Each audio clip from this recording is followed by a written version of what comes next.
Welcome. I'm Shelly O'Neal from the Green Velvet Couch, and I'm a therapist, a wellness coach, and certified corporate wellness specialist. On this podcast, I have the honor of talking to people who will be sharing their inspiring stories about how they've overcome obstacles to really live their life to the fullest. Hopefully, you'll leave the podcast being challenged, informed, and sharing a few laughs as we talk about hard things in a relaxing and fun manner. And as the owner of a 100-plus employee healthcare company, I know firsthand that corporate wellness is personal wellness. Welcome to what's going to be a really fun conversation today with Liza Graves and Susan Griffin, both hailing from Nashville, Tennessee. Both lead teams, whether in person or remotely, in caring not only for their customers, but also for themselves. So I was reading about both of you before the show, and I'm really impressed with your passion for building a healthy you, leading healthy teams, and just your motivation in the health and wellness industry. So one thing I want to be sure of today is to talk about mental health and how that fits in to beauty and wellness as well. So I really want your thoughts on that. So Liza, you were named Most Stylish a few years ago by Southern Living and Most Beautiful in Nashville. And Susan, you co-own Nashville Cosmetic Surgery. So let me ask you, just kind of out of the gate, how do you believe outward beauty impacts mental health, whether good or bad? Hailing from a cosmetic plastic surgery office, and what I mean by that is it's elective plastic surgery.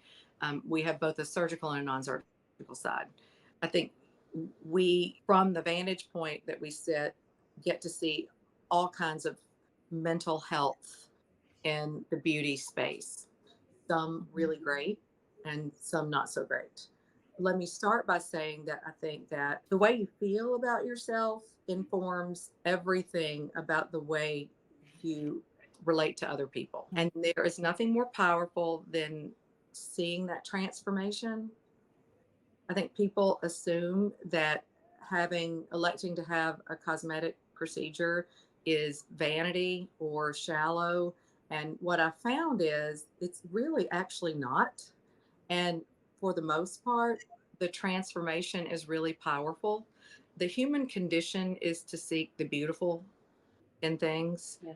And ourselves are not exempt from that. And so I think that anytime we can help someone along on the journey of feeling confident and beautiful, it impacts the way they reflect and interact with the rest of the world. I do think that, as with anything, there are extremes, and there are times where we spend just as much time consulting with the patient on ways that they might be able to get some help and perhaps look at things differently, believe it or not, than we spend with people helping them along their aesthetic journey. So that would be did I answer your question? Yeah, very eloquently, I might add. I was just saying that Susan that's part of her daily life, is dealing with how does physical beauty affect mental health. And the way that their office has to navigate that. And they do a great job, because they're not a plastic surgery office that you go into that is like, well, this is what the ideal beauty is, and this is what we're trying to get you to be. They always say, we want you to feel confident in your own skin, whatever that is. So I just think it's a hard line to navigate. It's a balance. Liza, your entire business is curated to women. And a lot of that is about health and beauty and wellness. And while there's nothing we can do about societal norms and the societal pressure, and we both have daughters that have navigated that path. Our youngest are 21 and 22, and we have older daughters as well. And so trying to help them navigate feeling great about themselves and surviving in a world, especially in this day and age of social media. Like, I think it's gotten so extreme that in some ways you can just kind of maybe ignore it and it's so over the top. But I would say that as far as your physical beauty and mental beauty, and I try to point this out to my kids too, but we all know those people, they are just so confident, and the way that they throw their shoulders back and walk into a room, it really has nothing to do with what they actually look like, because everyone sees the way they think about themselves.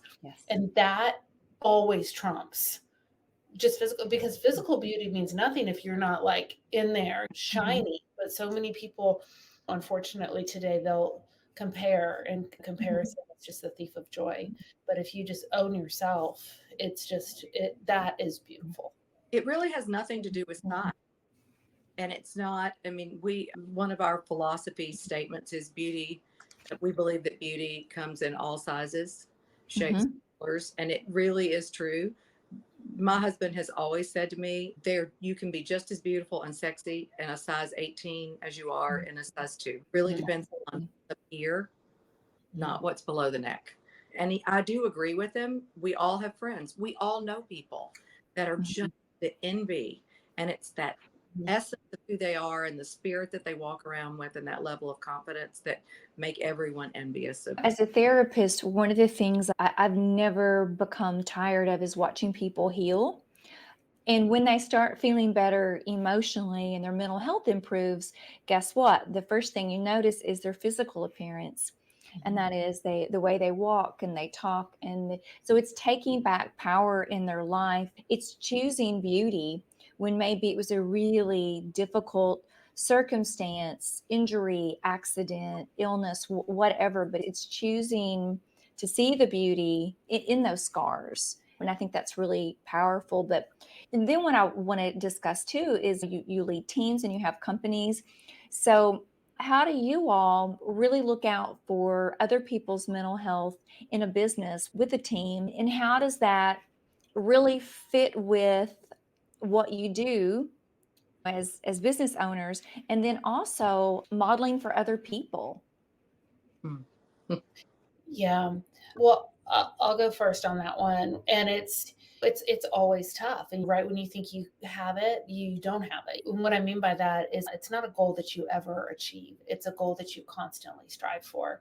And you have to look at it that way, because just look at the different generations and what maybe a boomer, Gen X, millennial needs versus what a Gen Zer needs. It is different, and it's going to continue to change. But I do think that when you are in a position to help make a company culture, that it is on you to decide, are you going to have that company culture that's 24/7 all the time, and people are just encouraged to be busy and that they are rewarded for busyness and working really late and sending that 2 a.m. email and replying to that text at 11 p.m. and working through the weekend, and they come in and they get to chat about how much time they spent working over the weekend, and that is what who gets the blue ribbon, is that?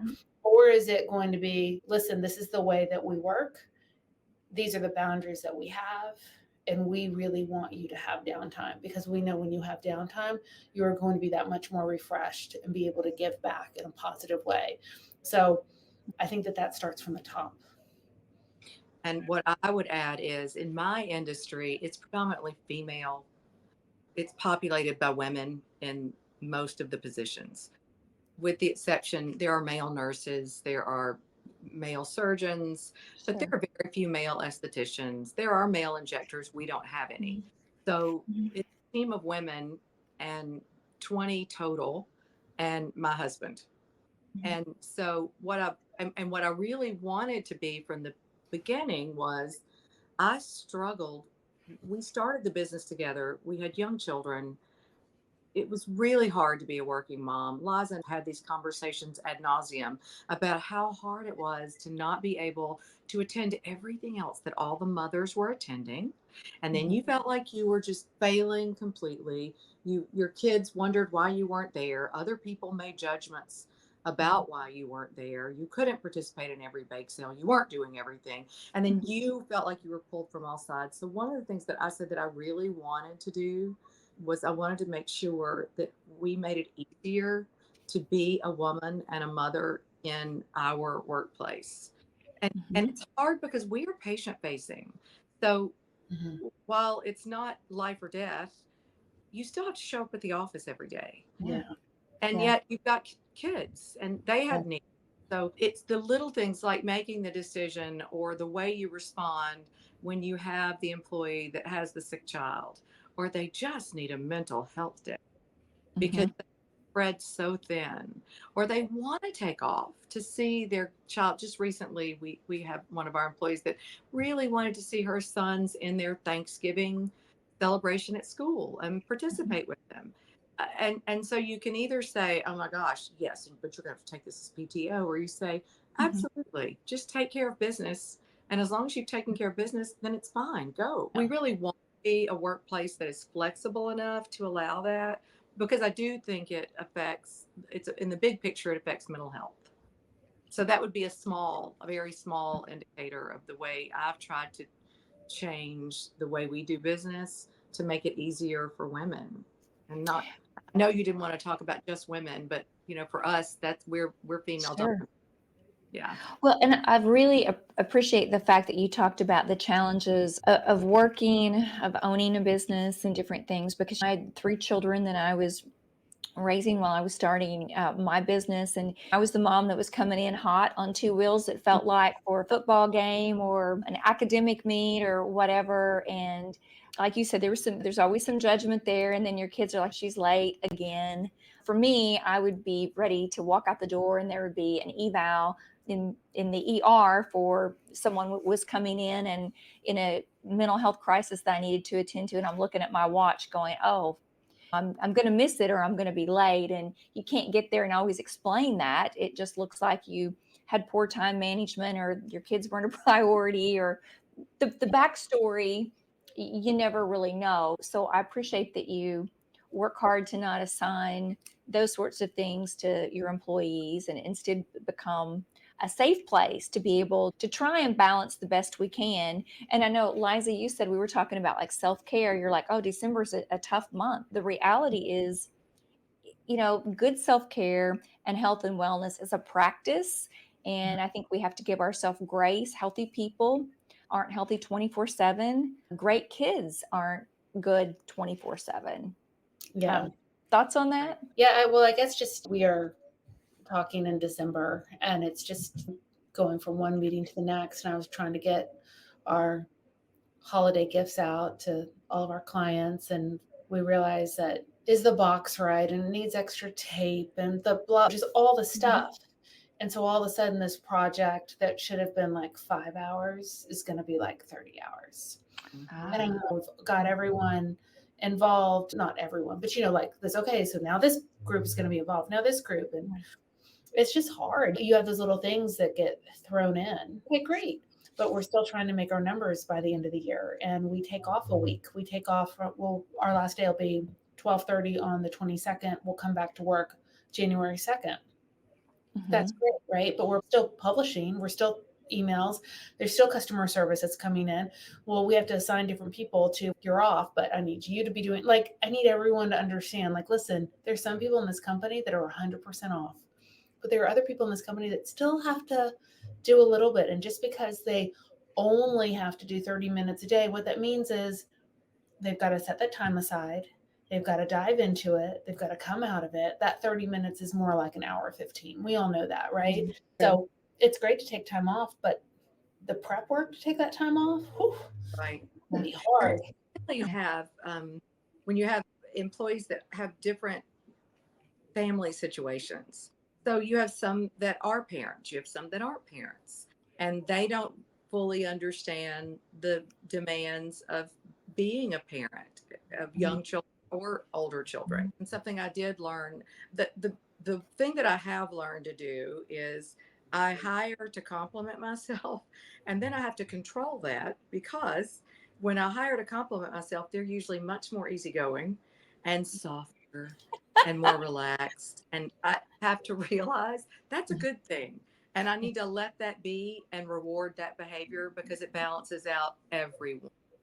So we typically use a behavioral assessment test to be able to, when we hire, to be able to assess our team and make sure our team is balanced.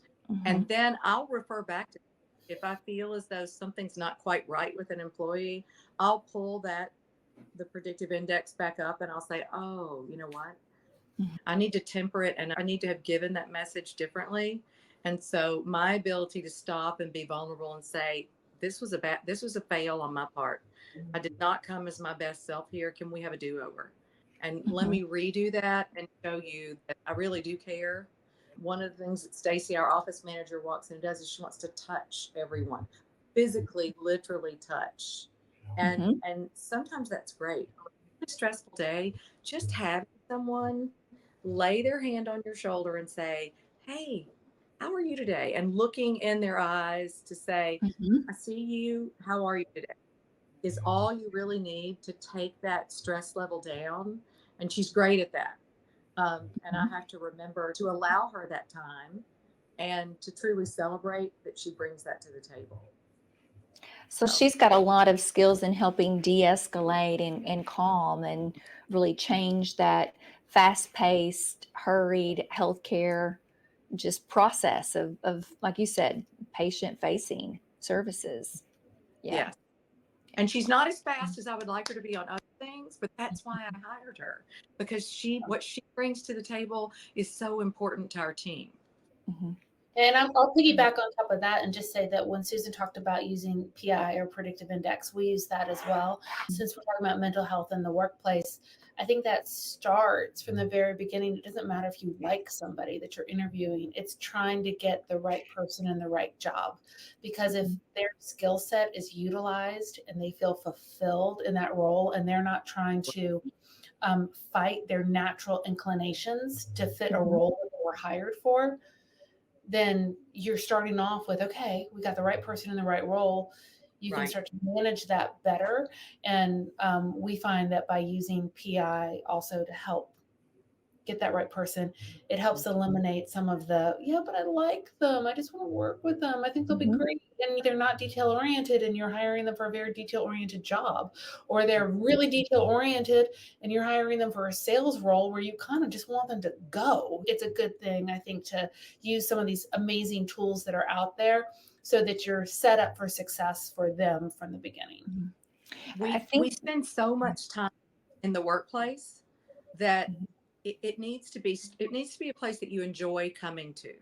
And if your coworkers cause you more stress than enjoyment for different reasons, I mean, it could be that they don't do their job well. It could be that you don't like their personality or you don't like the way they approach you on things, and that causes you stress. And I think that it's important to make sure that we set each of our employees up to win and enjoy coming into work every day. And I really wish that more companies and businesses would take that mindset, because using those tools are so important of like, what personality type does that person have? And I do a lot of work with the healthcare industry. And one of the things I'll tell physicians is this person's a great fit for maybe triage, or they're a great fit for billing, not so much for customer service or whatever, but it doesn't mean that they don't fit in your organization. It typically means that you have to be very intentional about where you place people and employees. And sometimes what we've noticed is what someone was hired on to do, they may actually show a skill set we didn't realize, and they may be a better fit down the road in another area. And we may move facilities, we may move departments, and it's usually very, very positive. But I don't always know that when we hire someone on. So using, like you said, those different type of tools and resources. And I'm real big on the environment too, particularly in mental health. A lot of spaces, people didn't spend the time thinking about what that looked like.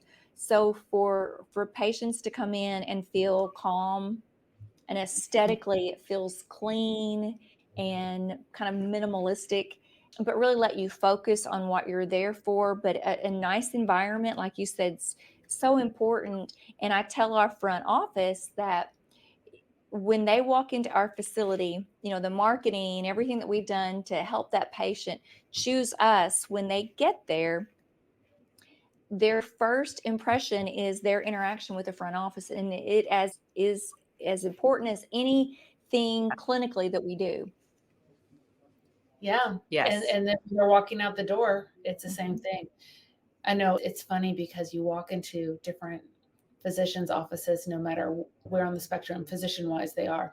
But, you can't help but sometimes you come in and you're like, I feel like I'm in Cracker Barrel. Like, what's going on here with this decor? Yeah. And then other times you're like, oh my gosh, I think who did their interior design? I want them to come to my house. It's like this whole span. And sometimes you feel like you're in a hospital, but you're like in there. It's like, it is interesting how you do have an immediate impression and how that affects you. And even more so if you're going in for therapy, you want to feel comfortable. But what does comfortable mean to so many different people? That's a tough one that It's you have tough. to deal with. Yeah. Very, And very both tough. our environments are stressful. I mean, most people walking into our office are nervous and they're not really sure what to expect. And Mhm. particularly if they're coming in for a surgery consult, not so much if they're coming in for a non-surgical service, but and similarly with counseling, as I've experienced both, I can tell you that there's a stress level that comes with, okay, I'm walking in. Is anyone going to see me? I'm Mhm. nervous. What to expect, particularly with that first visit. Am I going to like this person? Will I like this therapist? So We're seeing someone in the lounge area at a therapist's office, and I was walking out and I was like, oh hey, and then I was like, oh, do you want me to even like yeah, acknowledge that you're like, it's weird, like, oh, Yeah. Yeah. Yeah. What do you say? What do you not say? And yeah, yeah. different things. Yeah. All of those things matter though. Well, yeah. I have two more questions I want to ask both of you. And I want to talk first of all about what wellness practice that you both use for yourself and for your employees. And then I want to talk about what it's like to work with spouses because all three of us work very closely and co-own businesses with spouses. So I think that's going to play into our health and wellness, or at least it plays into mine daily. Well, I'll say that for my team, we recently did this, gosh, like 3 months ago or so. We got the Headspace app, the meditation app. Yeah. And so everyone on our team has it. Now, I don't know if they're using it, right? But the statistics on if you meditate, how that burnout feeling goes away within like 2 or 3 sessions, just 8 to 10 minutes a day, and what it can do to set up your day positively and make you feel in charge of your day. And I think so many times our stress level and we can feel our mental health going down is when we don't feel like we're in charge of our own life. And just that one little thing can just empower somebody.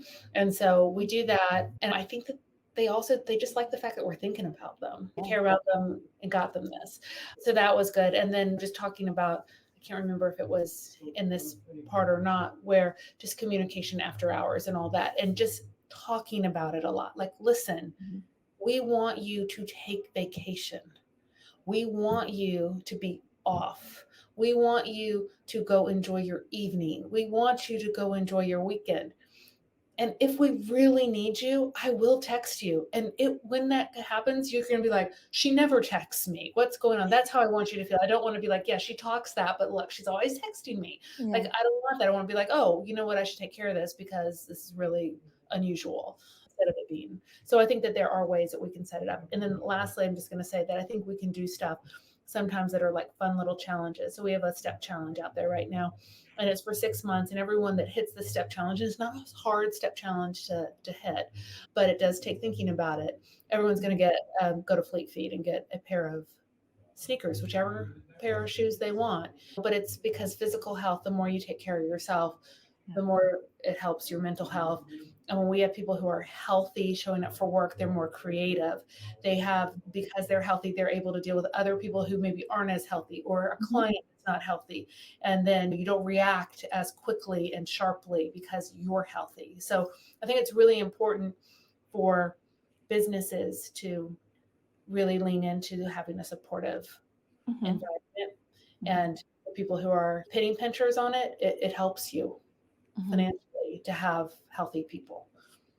Well, and you're really practicing and implementing what you're talking about. And it's one thing to talk a good game about wellness to employees and to ourselves, but to live it and to promote it with activities like that's very powerful. Chances are many of those folks wouldn't do that on their own. But as a team and the culture that you're building, that's exactly, and you're doing it for 6 months. I love that because then it's going to become a habit. And then people are going to do it outside of work, and it's going to make a difference in other areas of their life. So I think that's really a powerful example.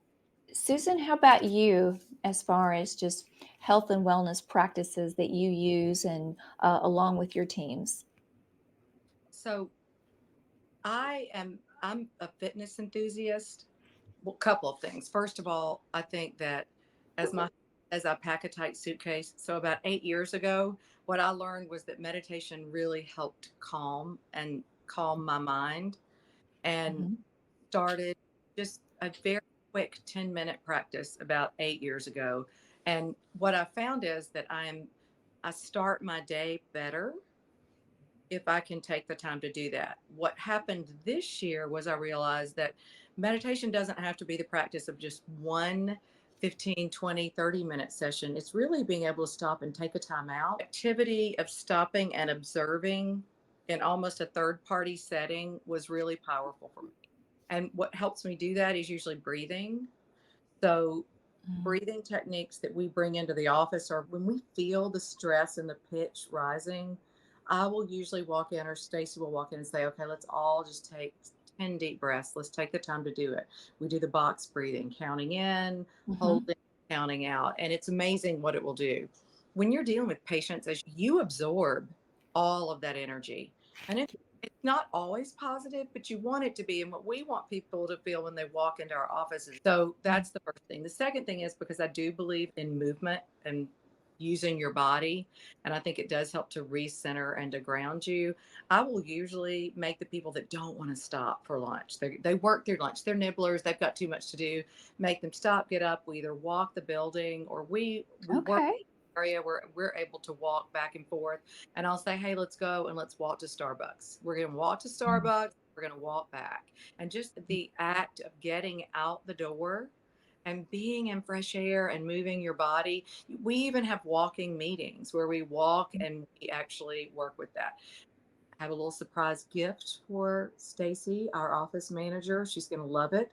That allows her to be able to work out. She Her commute, I don't know if this is airing anywhere, she probably won't see it, but her commute is long. She lives in Nolensville. Mhm. And so what has gone by the wayside for her is the ability to move. So one of the gifts that I've given her is one of those under the desk treadmills that she can get Oh. walk while she's on a call, while she's doing work, she can get on there and do that. So that would be one of the things that I think is most important. I use it for myself, movement and meditation for myself, and just taking the breaks. Today was a day. I'm going to be Mhm. honest. Getting on this podcast call Mhm. was a struggle. And I had to sit before I got on and I sat quietly, everything off, and just did my breathing just to Mhm. help recenter and understand. The other thing that I do, and we try to throw it out there to everyone, and I got this honestly from my husband. I have to give him the credit. He will look at me and just say, okay, in 5 years, how much is this going to matter? Now, let me just say that didn't always work great the first 5 years of marriage. Mhm.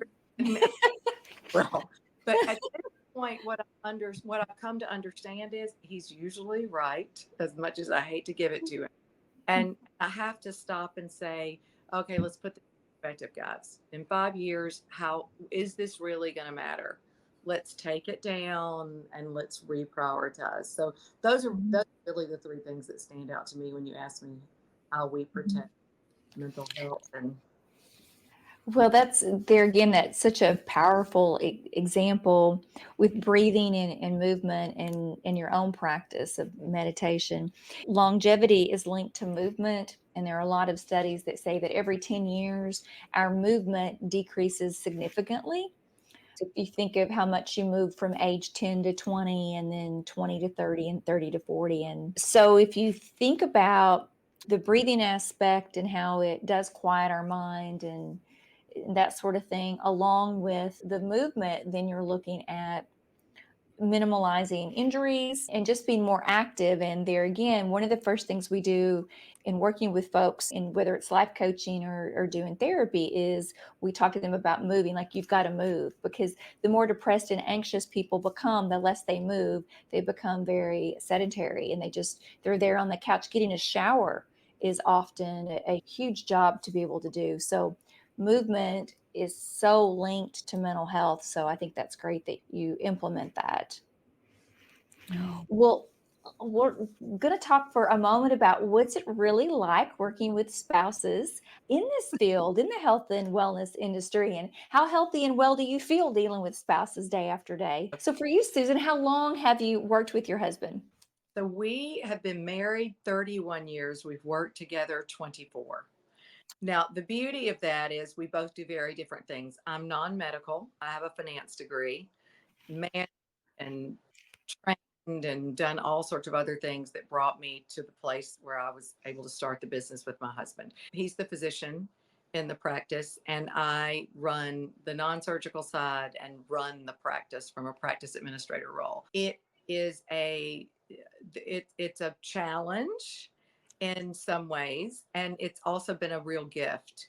First of all, as any entrepreneur or business owner would tell you, it's really lonely when you own your own business and there's no one that shares the stress and the pressure with you.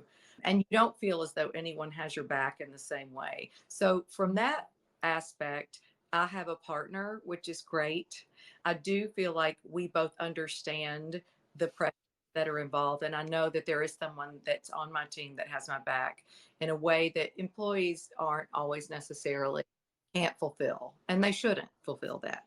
The other part of that is it's allowed me to be able to see what his gifts are, where he is really truly brilliant, and all of the things that he does well, and I get to appreciate him in a way that other spouses might not be able to because they don't work closely with their spouse. So Mhm. a beautiful thing.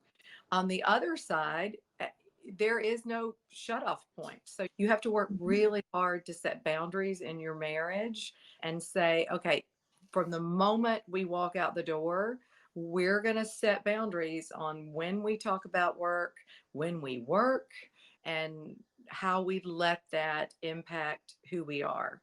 I laughingly say that nothing will hone your ability to compartmentalize than being angry with your spouse and having to walk through the door to work together. When we walk through that door, it is game on. So Mhm. move forward. So it's taught me how to compartmentalize in ways that I think are positive. I'd like to say they're positive. And then by the end of the day, I've forgotten why I was upset with him. And Mhm. it actually kind of lessens the blow than if I were sitting at home fuming about the whole thing. Mhm. So I would tell you that overall, it's probably 80 to 85% positive, 15 to 20% Mhm. a challenge or negative. That would be my thought. I don't think I've heard anyone else say something as insightful about getting the opportunity to see your spouse's gifts, because most people don't work with their spouse, so we see them Right. in a very different role. Right. That's pretty moving that you mentioned that, but you're right. I'm married to an engineer, and he deals with the financial piece of the business, and I'm the clinical side. Right. So we're nothing alike in personality. He's real tech savvy. I'm not, but I'm a vision. I love big ideas and motivating people and program development. I don't love to get down in the weeds with the data, and he lives for data. Hmm. So it's been rewarding and challenging at the same time. But one of the things that's helped me do though is in teaching how to be professional to companies, because it's so wellness. I really work so closely with many companies in teaching people how to be professional even when you're having a bad day, or something has occurred. All I've got to think about is, like you said, you at home, you've butted heads, but then you walk in that door and you have to be professional and you have to be in those roles. And it's helped me practice that versus just talk about it. Right. So, It can be a daily challenge. We had that situation yesterday, and I just had to look at him and say, we're all good. Let's just get through this day.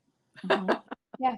But Like, being, yeah, transparent though, I think it can encourage and help other people who are saying, this isn't working. This is harder than I thought. Like maybe we're not a good fit, when the reality is, like you said, about 80-85% of the time it's great. But the other part is just that we're human and we're different people and different personalities. right.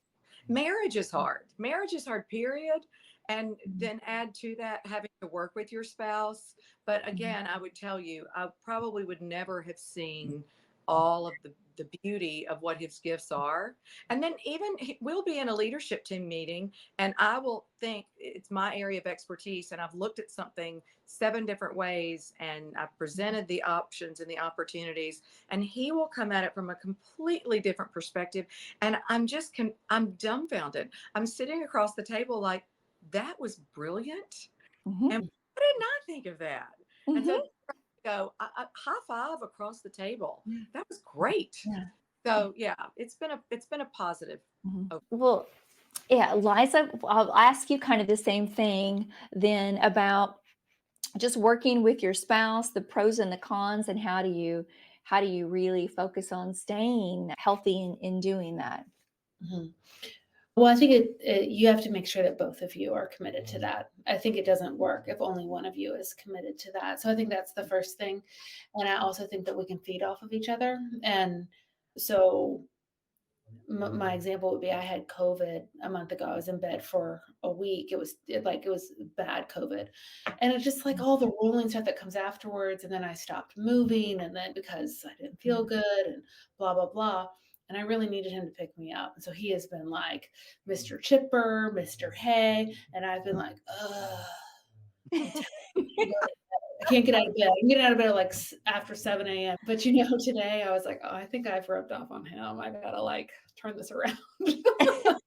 But like, and you see that in each other, right? Like if you're both being negative, but like you can see it in your partner and be like, I gotta go the opposite way. But throughout this past month of me just really not feeling great and going into our last month of the year, and like it wasn't ideal.